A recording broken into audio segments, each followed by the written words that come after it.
Bonjour Nantes.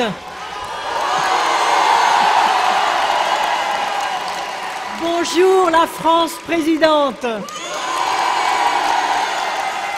Je la vois, cette France présidente, en train de se lever, en train de se bouger, en train de préparer la victoire qui va nous permettre de la relever, qui va nous permettre de construire ensemble cet avenir que nous voulons meilleur pour chacun et pour tous. Je vous vois aussi chaleureux, aussi nombreux rassemblés dans cette salle. Et au-delà de cette salle, tous ceux qui n'ont pas pu rentrer et que je salue à travers l'écran qui est placé devant eux.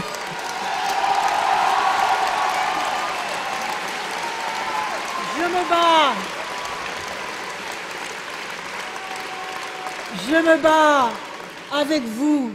Vous m'apportez votre énergie, votre courage, vos espoirs, vos espérances. Je sens aussi vos attentes, parfois vos inquiétudes. Je me bats avec vous pour la victoire. Je vous appelle à venir nombreux, venir voter nombreux le 22 avril prochain, car c'est là que tout va se jouer. Rassemblons-nous. Rassemblons-nous. Battons-nous, car des millions d'hommes et de femmes attendent des jours meilleurs. Ils en ont assez de ces brutalités, de ces ruptures, de ces fractures, de ces injustices. Et ils en ont assez de cette France tirée vers le bas. Et c'est d'abord cela l'enjeu de l'élection présidentielle. Savoir comment et avec quelle vitesse, parce que nous sommes prêts, nous allons permettre à la France de saisir toutes ses chances. C'est pour cela que nous devons gagner, c'est pour cela que nous devons avancer, c'est pour cela que je vous dis en avant!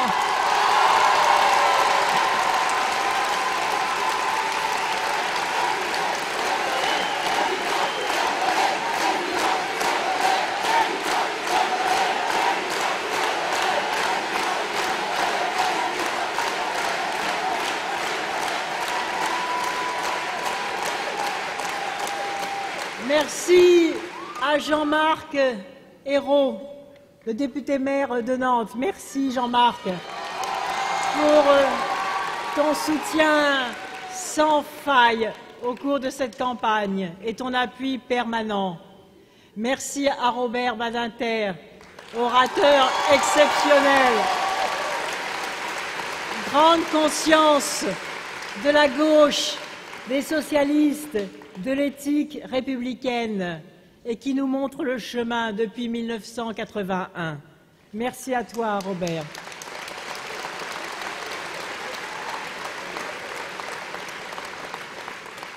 Ce soir, à Nantes, je ressens une grande gravité.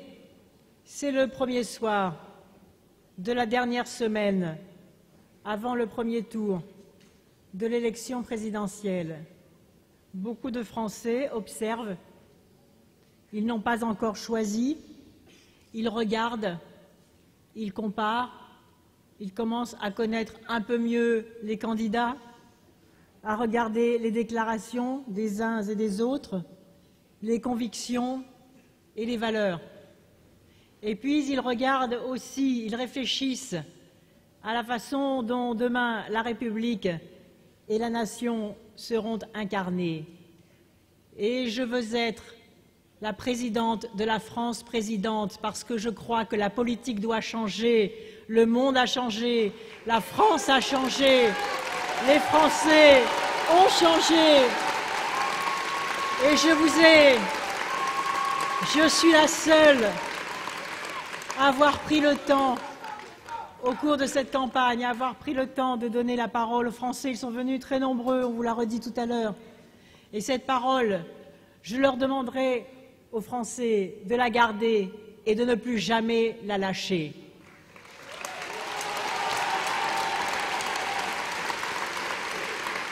Et c'est pourquoi, ce soir, je vais vous parler d'un thème grave, sérieux, mais ô combien important, Et je le fais aussi parce que Jean-Marc m'a aidé à le préparer en me faisant ce rapport sur la démocratie sociale, celle qui mettra la France à l'heure des temps modernes.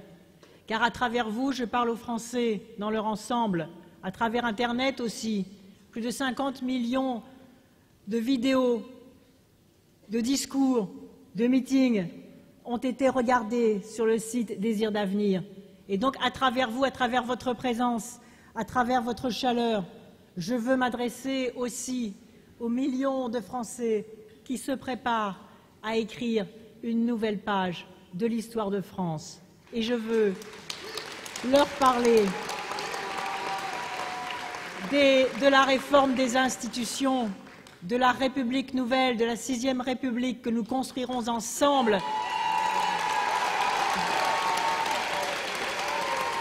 ainsi que de la défense des libertés publiques dont la France a besoin.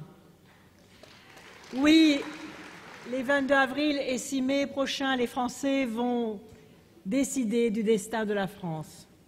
Ils le feront comme à chaque élection présidentielle, mais l'enjeu est davantage lourd parce que chacun sait, chacun sent qu'il y a des moments où la France a tout particulièrement rendez-vous avec son histoire. Ce fut par exemple le cas il y a un quart de siècle, lorsque, en mai 1981, pour la première fois depuis le Front populaire de 1936, les Français ont choisi l'alternance.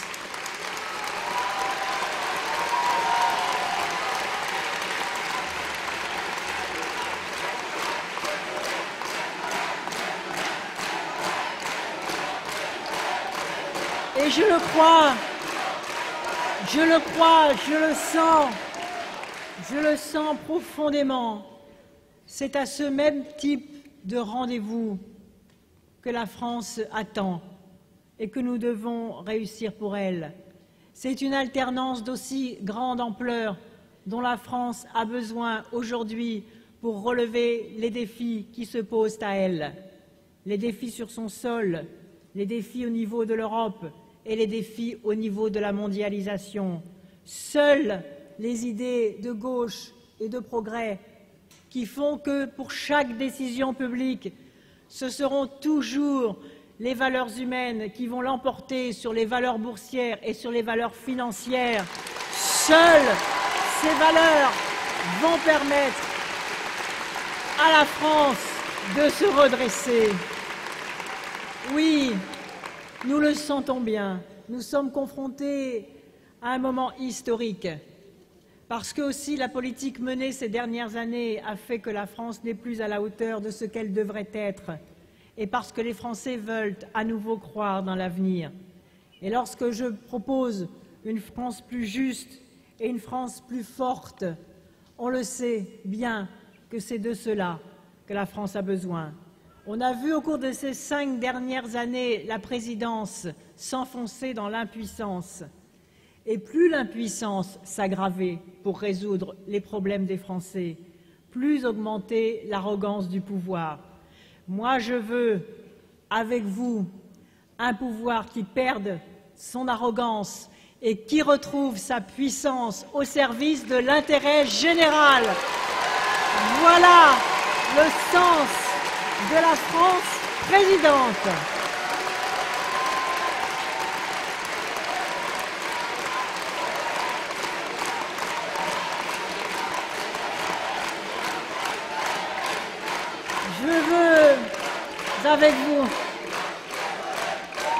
Je veux avec vous que la politique retrouve tout son sens, que les Français puissent lui reconnaître à nouveau sa dignité. Et c'est la raison pour laquelle nous ferons une réforme des institutions. C'est la raison pour laquelle nous avons besoin d'une République nouvelle. Je sais bien qu'apparemment, la réforme des institutions n'est pas la préoccupation première des Françaises et des Français, mais je veux les convaincre du contraire. Car si l'on veut retrouver confiance en notre avenir, si l'on veut retrouver le respect auquel les Français ont droit, si l'on veut un travail digne et justement payé pour chacun, si l'on veut la réussite à l'école pour tous, alors il faut faire la réforme des institutions car aujourd'hui, trop souvent, le pouvoir est confisqué, il est trop lent, il est inefficace, il est injuste, et c'est pourquoi la réforme des institutions n'est pas un objectif en soi, c'est un objectif au service de l'efficacité de la politique, c'est un objectif au service des Français, c'est ce qui va permettre d'aller plus vite, d'être plus juste, de tenir parole et de rendre des comptes. Bref, c'est faire entrer la France dans la modernité politique et c'est de vous faire confiance.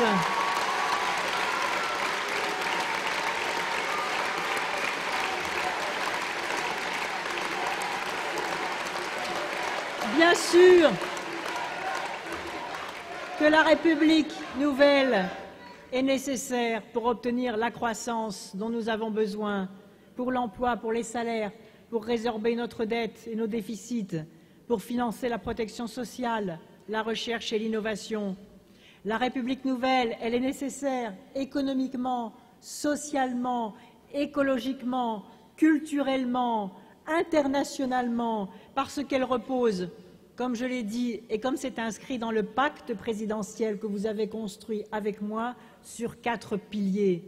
La réforme de la démocratie représentative, de la démocratie sociale, territoriale et participative. Voilà le cœur de la réforme des institutions sur laquelle les Français auront à se prononcer le plus vite possible par un référendum.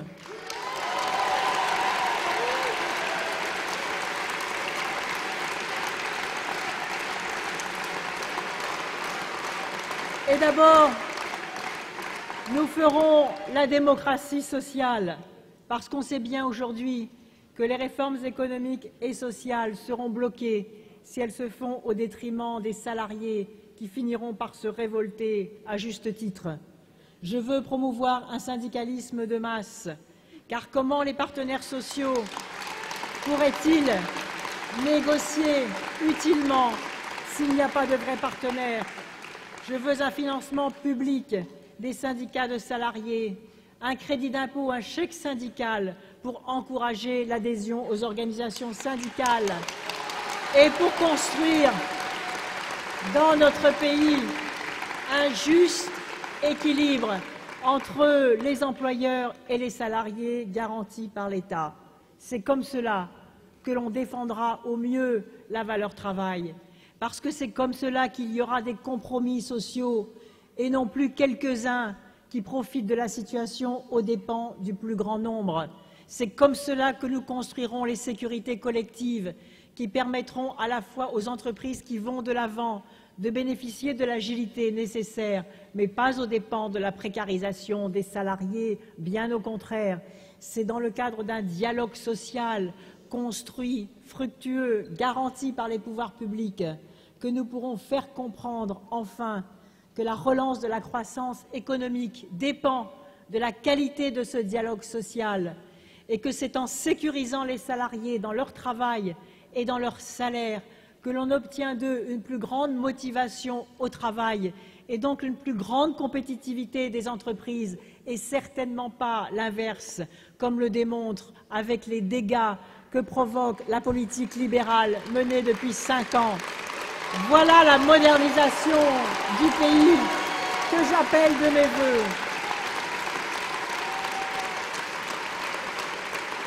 Toute nouvelle modification du Code du travail ne se fera qu'après négociation préalable entre les partenaires sociaux, parce que je crois que c'est comme cela que l'on préside un pays moderne.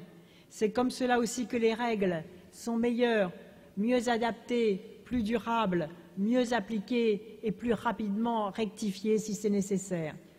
La conférence nationale sur la croissance et les revenus sera immédiatement réunie, parce qu'on ne doit plus dans notre pays changer la donne fiscale et sociale sans avoir d'abord travaillé sérieusement avec les partenaires sociaux.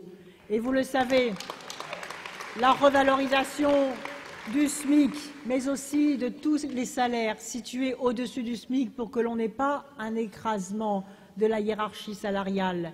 et pour que chacun puisse avoir un profil de carrière et des occasions de formation professionnelle qui lui permettent d'obtenir aussi une rémunération du salaire. Ces politiques salariales feront partie de la discussion dans le cadre de la conférence nationale réunissant les partenaires sociaux, parce que je veux qu'elles résultent de vrais échanges, qu'elles soient discutées avec les salariés et avec les entrepreneurs pour qu'elles soient correctement appliquées et bien comprises par les salariés et qu'aucune injustice ne soit commise ou qu'aucun écrasement de ceux qui sont juste au-dessus du SMIC et qui se disent aujourd'hui « Ah, mais dans le pacte présidentiel, il y a l'augmentation du SMIC et nous, qu'est-ce qu'on va devenir ?» Eh bien, je veux que cette question-là soit discutée dans la conférence salariale pour que précisément il y ait une augmentation de l'ensemble des bas salaires et que ces augmentations correspondent aussi à une amélioration de la qualité du travail par la formation professionnelle. C'est le gagnant-gagnant. C'est parce que nous investirons dans la ressource humaine que les entreprises seront plus compétitives et que les salariés seront plus rémunérés. Voilà le nouveau compromis social que je vous propose de relancer.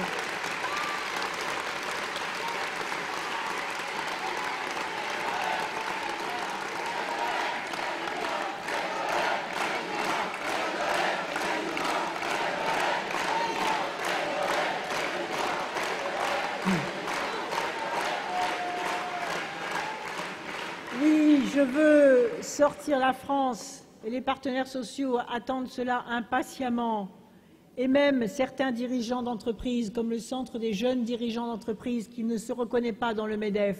Et moi, je vais m'appuyer sur des entrepreneurs qui ont compris une bonne fois pour toutes que la qualité du dialogue social, que la qualité de la formation professionnelle, que l'investissement dans l'innovation et dans la recherche était aussi une ressource extraordinaire de croissance économique et que ça n'était pas, comme le prônent les propositions du MEDEF, que ça n'était pas en faisant toujours gagner plus certains, notamment les hauts dirigeants, et toujours en précarisant les autres, ceux qui sont en bas de l'échelle sociale, qu'un pays avance. Non, je mettrai en place de nouvelles règles du jeu. Je veux sortir la France du Moyen-Âge social dans lequel elle se traîne aujourd'hui, à l'instar de ce que font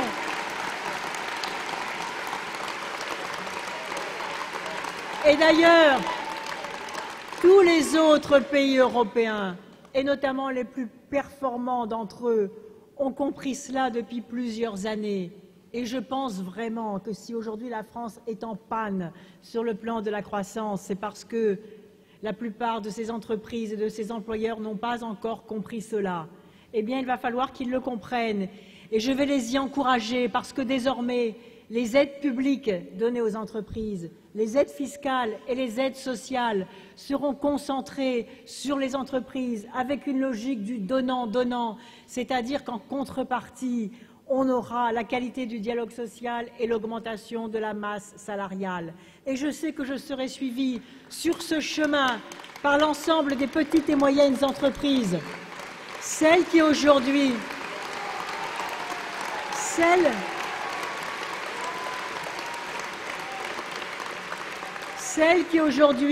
sont écrasées par les entreprises du CAC 40 parce qu'elles sont sous-traitantes et qu'elles n'ont pas droit à une juste répartition des fruits, des résultats des entreprises. Nous ferons un contrat spécifique avec les entreprises sous-traitantes pour qu'elles puissent à leur tour créer des emplois et de l'activité économique. Oui, les entreprises ont aussi le sentiment d'une injuste répartition des fonds publics. Et sur les 63 milliards d'aides économiques aux entreprises, il n'y en a que 10% qui vont aux PME, celles qui créent pourtant 60% de l'emploi. Eh bien moi, je vais moderniser l'économie de la France. Nous allons avancer. Nous allons avancer. Et l'on a trop souvent pensé que la gauche, c'était l'inefficacité économique. Mais lorsque l'on voit le bilan de la droite aujourd'hui, lorsque l'on voit la croissance économique en panne, lorsque l'on voit la dette dévissée, lorsque l'on voit les déficits des comptes publics. Alors moi, je le revendique ici devant vous, avec les nouvelles règles du jeu, avec le nouveau pacte créé avec les entreprises, avec le nouveau dialogue social, avec l'investissement massif dans la formation professionnelle, dans l'innovation et dans la recherche, l'efficacité économique et le déblocage de la machine économique, c'est nous.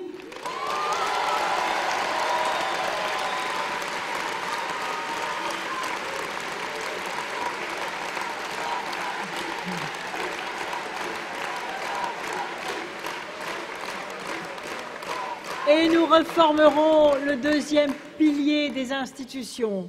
Je ferai la réforme de la démocratie territoriale.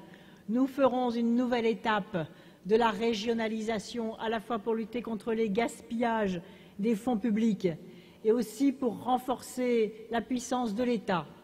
Il n'y a pas d'incompatibilité entre un État fort et des collectivités territoriales, villes, communautés d'agglomération, départements, régions, bien au clair sur leurs compétences et sur leurs responsabilités, en mettant fin au chevauchement des compétences qui entraîne tellement de lenteur, tellement de gaspillage, tellement de superposition. Alors oui, je ferai une loi très claire sur les intelligences territoriales, une répartition des responsabilités extrêmement ferme. Il faudra résister aux lobbies des uns et des autres et de tous les notables qui veulent souvent se mêler de tout. Non, l'État devra assumer ses responsabilités et les collectivités territoriales également.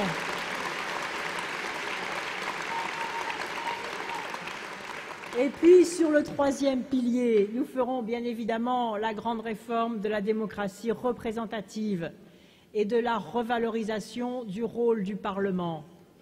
Trop de lois mal appliquées et le Parlement aura désormais la responsabilité de contrôler l'application des lois déjà votées avant d'en voter de nouvelles. Parce que les citoyens...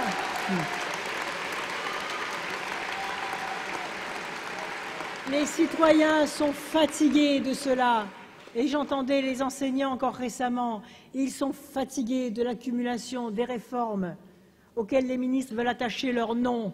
Eh bien, il en sera fini de cette fuite en avant, car les réformes sont faites pour être comprises, acceptées par les citoyens, et pour qu'elles se traduisent toujours par un progrès social, économique, culturel, éducatif.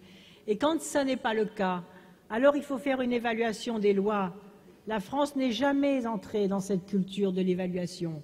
Eh bien, ce sera désormais le rôle du Parlement, qui aura le droit de refuser tel projet de loi ministériel si la loi précédente n'est pas appliquée et si le pouvoir exécutif n'a pas pris ses responsabilités.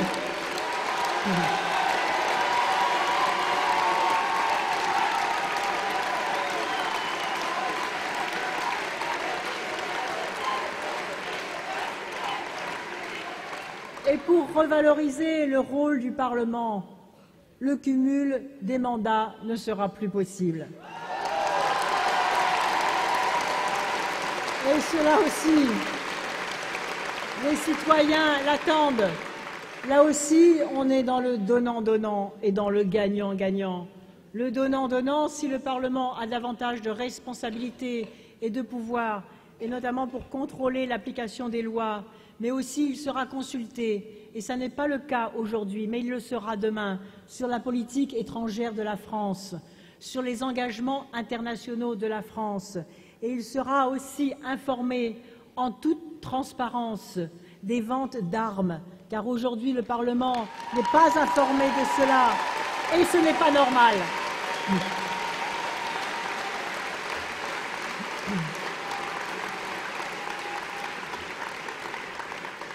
L'article 49.3, ce drôle de numéro que pourtant les Français connaissent, sera supprimé parce que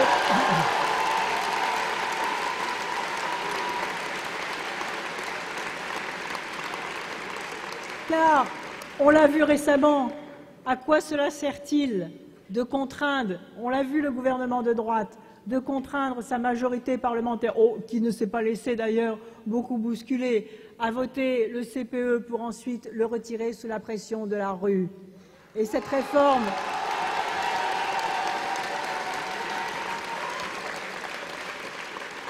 il va de soi que l'ensemble de cet édifice, de ce nouvel édifice, de cette nouvelle République sera soumis au peuple français par référendum. Je le dis tout de suite, comme l'avait fait François Mitterrand en son temps, afin que personne ne conteste, le jour venu que j'ai reçu mandat du peuple pour lui donner ainsi la parole et lui permettre d'exercer sa décision souveraine.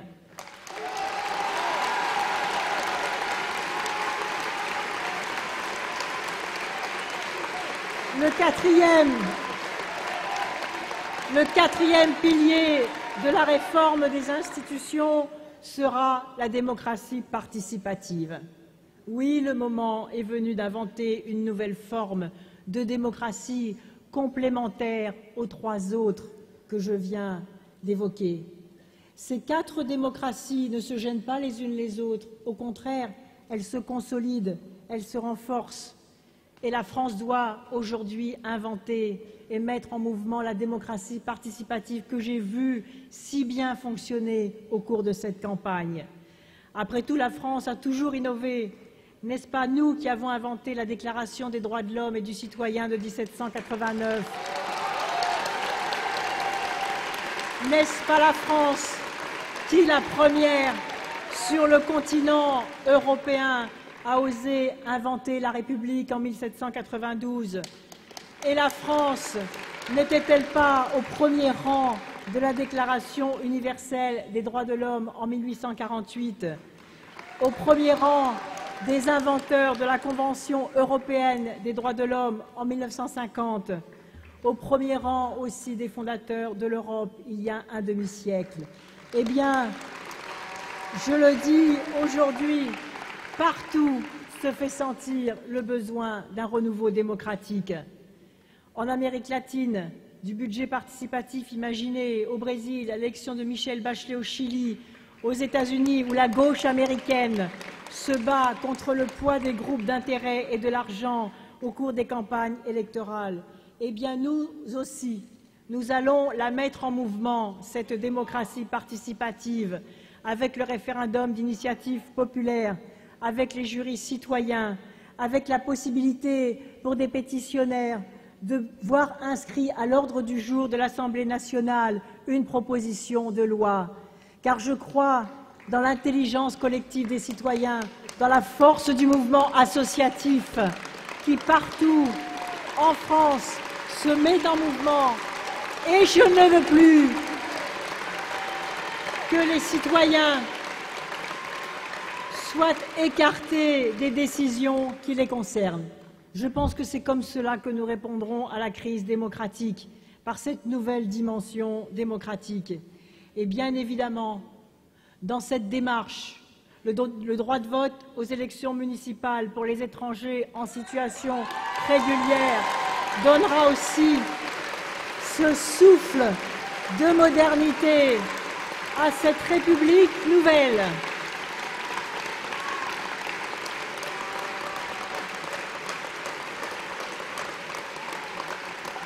Et cette République nouvelle va de pair avec la rénovation et l'invention de nouvelles libertés publiques.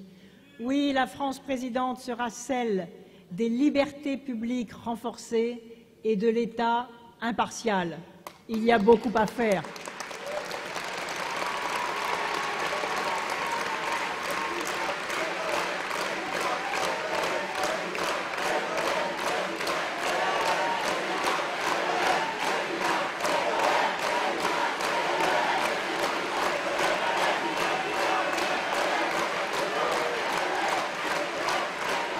Oui, il y a beaucoup à faire. Et l'enjeu de cette élection présidentielle, en effet, c'est l'État impartial. La France présidente que je veux, c'est l'État impartial. Et il y a du travail. Il faut mettre fin à cet État monopolisé par un clan, monopolisé par les puissances d'argent et les lobbies de tous ordres. Et on l'a vu encore lors des récentes nominations, là qui se précipitent avant la prochaine échéance que j'appelle de mes vœux. L'État impartial à construire, c'est un enjeu central de cette élection présidentielle et je le construirai avec vous parce que je suis une femme libre. Je ne dépends d'aucune puissance d'argent, d'aucun lobby. Je n'ai personne à placer, je n'ai personne à récompenser. Je n'ai que vous. C'est vous.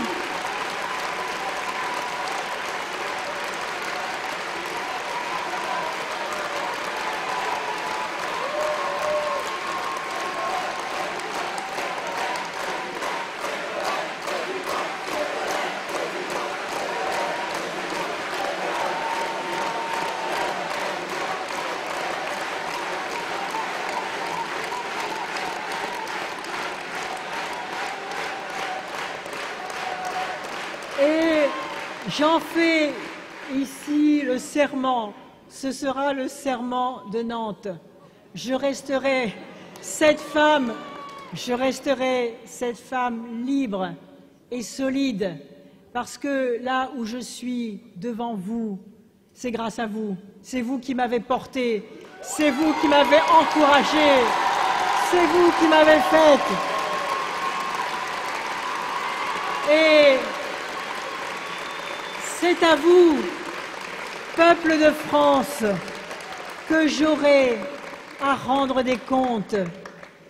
Et si vous me faites confiance, si vous me faites la présidente de cette France présidente, alors je viendrai régulièrement devant vous, vous rendre des comptes du pouvoir que vous m'avez déposé et non pas donné.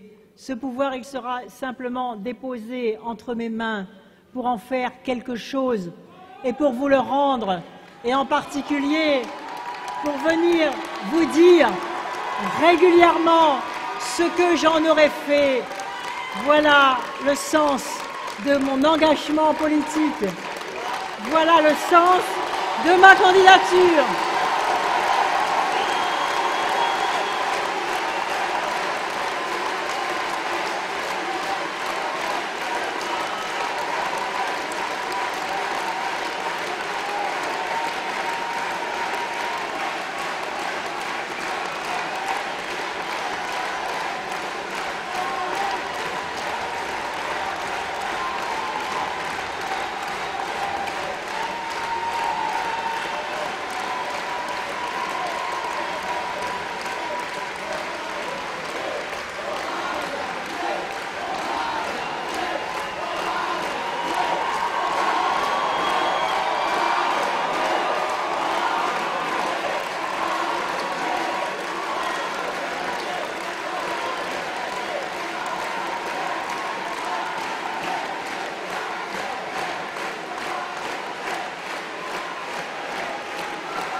Gardez au cœur cet enthousiasme, cet élan, cette insoumission, cette exigence, parce que nous écrivons ensemble l'histoire et la France, dans sa longue histoire, n'a cessé d'être animée par la passion de la liberté.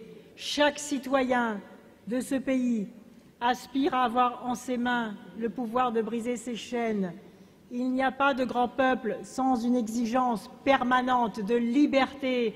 Et c'est cette liberté-là que je veux porter avec vous. Nous avons besoin, c'est un combat permanent, un combat inachevé, un combat exigeant. Nous avons besoin de la liberté, de toutes les libertés. La liberté est l'essence même du débat politique, syndical, culturel, associatif ou religieux. Elle protège contre les abus, les monopoles, les exclusions, les discriminations. Elle protège contre les curiosités intéressées sur la vie privée ou sur l'état de santé, contre les fichiers trop voraces, contre les listes noires qui font se fermer toutes les portes sans explication. Voilà l'exigence de liberté.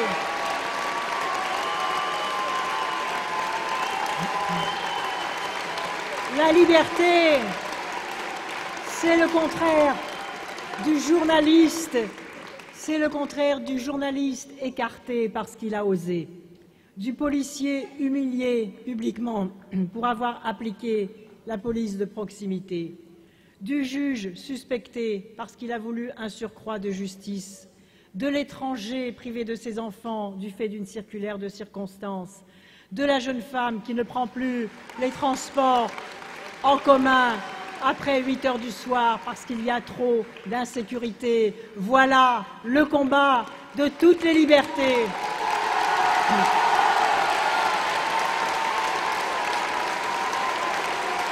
Et puis, il y en a d'autres.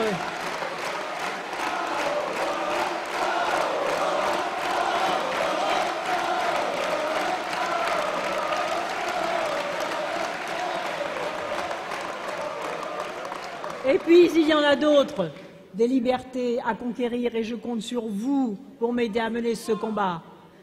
Celle ou celui qui n'a pas la liberté de gagner sa vie mesure mieux que d'autres la vacuité des slogans de certains sur le travailler plus alors qu'ils aimeraient tellement travailler.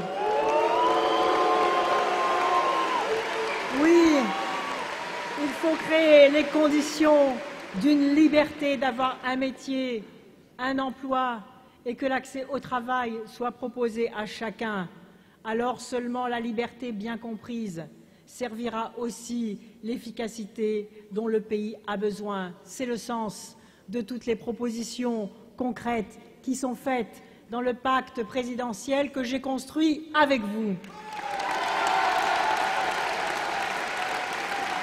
La liberté implique aussi la responsabilité. Je veux la liberté pour tous et j'entends en être la garante. Mais les droits et les devoirs vont de pair et seront les mêmes pour tous, que l'on soit puissant ou misérable, comme disait La Fontaine. Et là aussi, il y a du travail à faire. Le combat pour la liberté est aussi un combat pour la responsabilité individuelle du citoyen, qui mesure ce qu'il doit aux autres, aux générations qui l'ont précédé et à celles qui le suivront, à celles et ceux qui n'ont pas pu se saisir de leur vie et à ceux qui ont rendu possible ce qu'il a fait de la sienne. La liberté, enfin, est indivisible. L'école, le logement, le travail, la sécurité, la culture, tout se tient. Car il n'y a pas de liberté sans que le pacte républicain ne soit effectivement et réellement mis en œuvre dans toutes ses composantes. Égalité éducative et culturelle, pouvoir d'achat garanti, travail pour tous et sécurité au quotidien. Alors l'action pour la liberté est nécessairement cohérente et globale. Et la France présidente sera celle, j'en prends l'engagement aujourd'hui devant vous, sera celle de l'État impartial. Et pour cela, il nous faudra mener le dur combat contre la collusion et le favoritisme qui minent désormais les fondements de notre République. Je suis indépendante, je vous l'ai dit tout à l'heure, et donc, dans le cadre de l'État impartial, notre liberté devra l'être également par la réforme profonde des institutions. Et tout d'abord, le Conseil supérieur de la magistrature sera restructuré. Les juges doivent remplir la mission de gardiens de la liberté que la Constitution leur assigne. Je refuse la sournoise mise sous tutelle politique de la justice qui se profile à coup de nomination de circonstances. Le contrôle exercé par la justice doit être plein et entier, permanent et sans exception, avec des résultats rendus publics. Le président de la République est garante de l'indépendance de l'autorité judiciaire et ne devra plus présider le Conseil supérieur de la magistrature.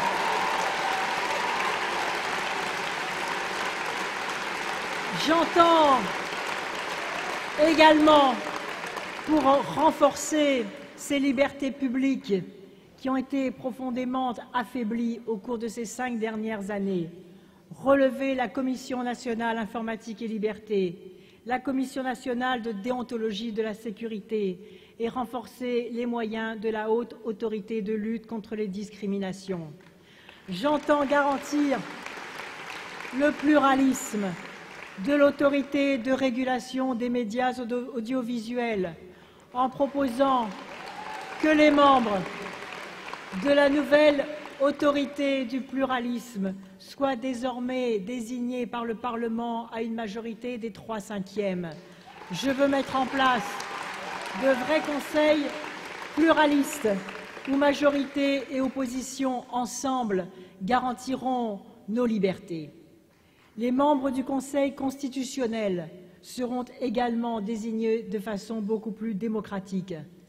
Enfin, en ce qui concerne la liberté de la presse, je proposerai au Parlement de renforcer les pouvoirs des sociétés de rédacteurs, comme la profession de journaliste le demande. Droit d'opposition à la nomination du directeur de la rédaction, représentation de droit au conseil d'administration, au conseil de surveillance, consultation sur le code de déontologie, droit d'observation sur les manquements à la déontologie rédactionnelle. Oui, plusieurs mesures sont envisageables pour que notre presse d'information, comme le souhaitent les journalistes, retrouve un rang digne de notre histoire et d'un État démocratique. Et je veillerai à ce que la presse quotidienne régionale, qui remplit un rôle de maintien du lien social, ait les moyens de résister à la concentration financière et à la disparition des titres.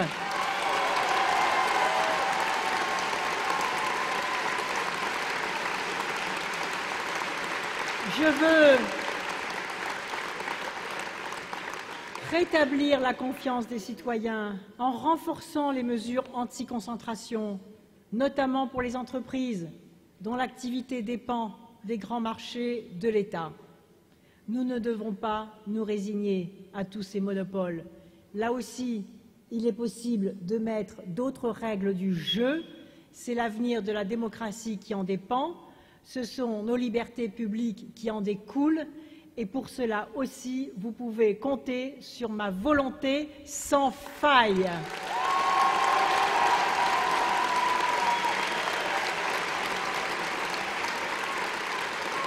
Mais on le sait,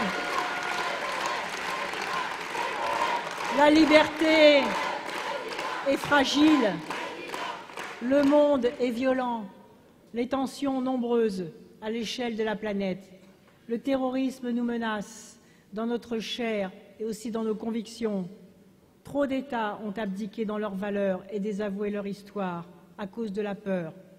Tout en donnant aux services de police et à la justice les moyens nécessaires pour mener ce combat, la France, je le dis très clairement, ne cédera jamais sur les principes en allant dans le sens des lois d'exception ou des dérogations précipitées aux fondements de notre droit.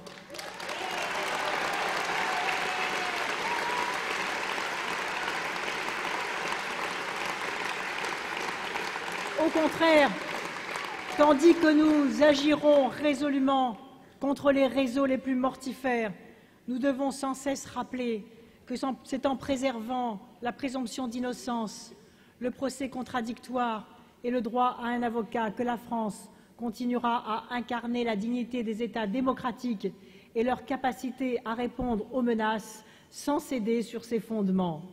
Ne cédons pas, d'ailleurs, à tous ces terrorismes, à tous ces intégrismes qui attendent précisément, qui mettent à l'épreuve les régimes démocratiques pour savoir s'ils vont résister à la tentation de céder sur leurs valeurs démocratiques fondamentales.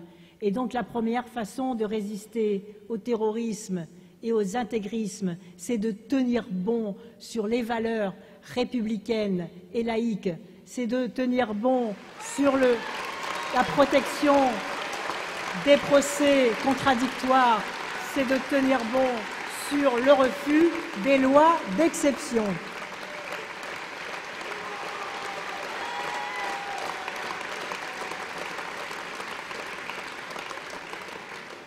Ne cédons pas à une certaine confusion des temps et à la tentation de la loi la plus répressive, dont on annonce à chaque fois qu'elle sera la solution. Lorsqu'au Conseil européen de Nice a été adoptée en 2000 la Charte des droits fondamentaux de l'Europe, un pas important a été fait dans le sens de la liberté de nos libertés. Liberté, égalité, dignité, solidarité, telles sont les valeurs que l'Union européenne a proclamées et devra porter de manière collective partout où il le faudra. Sachons nous en souvenir pour poursuivre une construction européenne qui soit conforme à notre volonté de servir partout la liberté, mais une Europe aussi qui réponde aux préoccupations des citoyens et qui soit beaucoup plus protectrice du modèle social et lutte davantage en se protégeant contre les délocalisations, car ça aussi, c'est une façon de défendre la liberté au travail.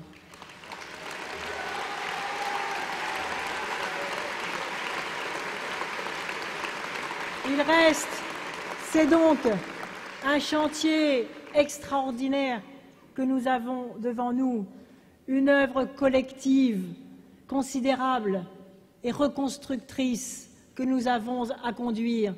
C'est vous dire l'ampleur de l'enjeu de l'élection présidentielle. C'est tout simplement ce nouveau visage de la République et cette nouvelle façon de vivre ensemble et de partager le pouvoir et de décider collectivement des décisions qui nous concernent. Alors appelons chacun à réclamer la liberté, à la vivre dans le respect de celle des autres, français ou étrangers, à la défendre quand elle est attaquée ou détournée pour la remettre au centre de notre pacte républicain, solidaire, hommes et femmes de gauche, hommes et femmes de progrès, hommes et femmes qui ont compris que la valeur humaine valait mieux que tout le reste. N'ayons pas peur de la liberté, mais au contraire, construisons-la ensemble.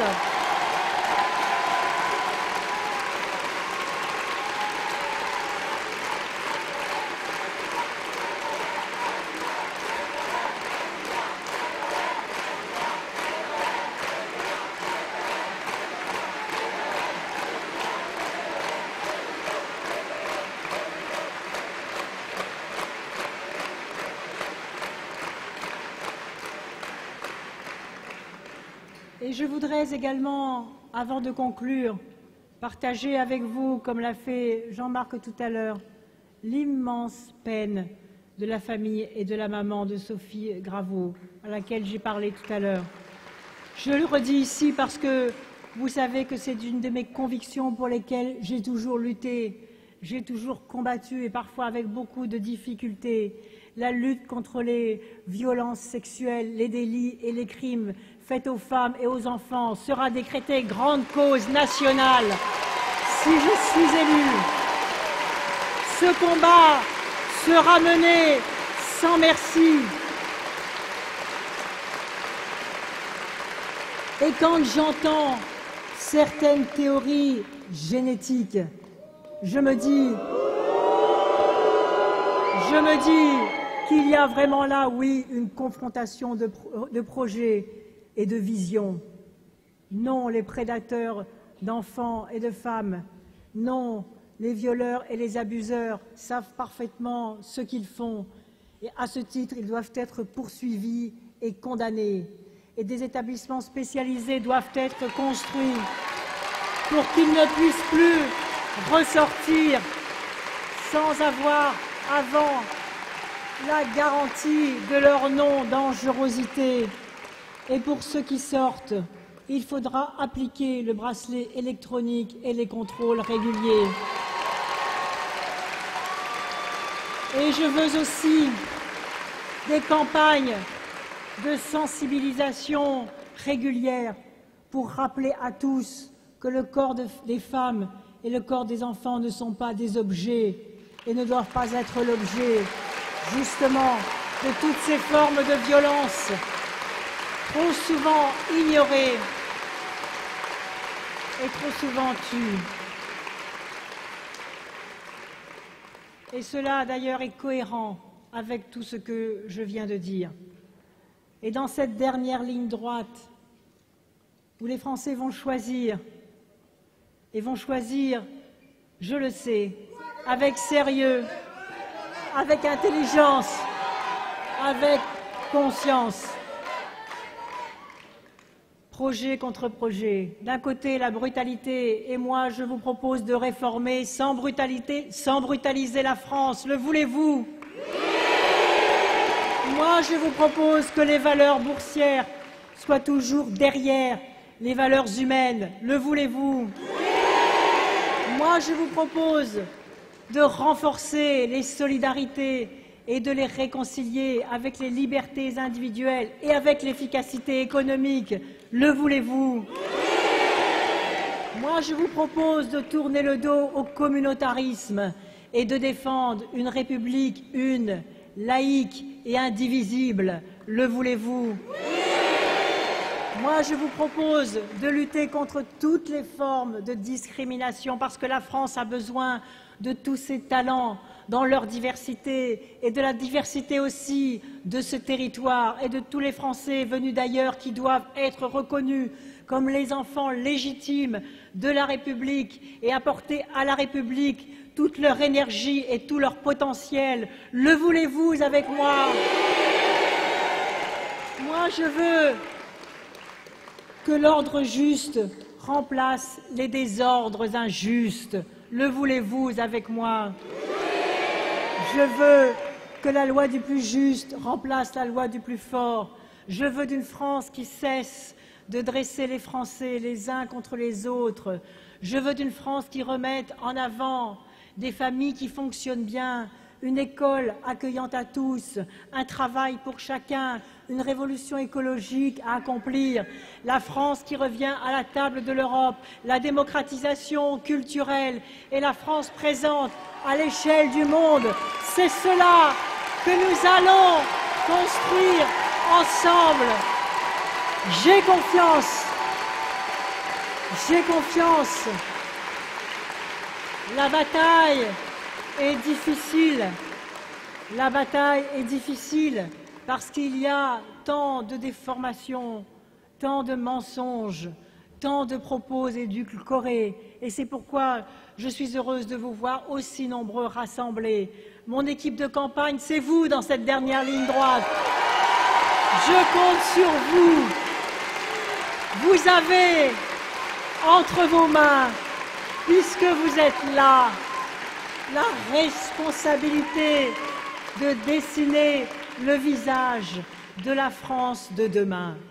Alors on me dit, j'entends ici, mais certains hésitent encore à faire en sorte que la nation, que la République, pourtant deux concepts bien au féminin, soient représentés par une femme. Mais moi je leur dis, ayez cette audace. Vous voulez le changement, ayez cette audace. Vous ne le regretterez pas, parce que le changement paisible, harmonieux, la force tranquille, elle est là, devant vous. Je compte sur vous. Vive la République, vive la France!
Seigneur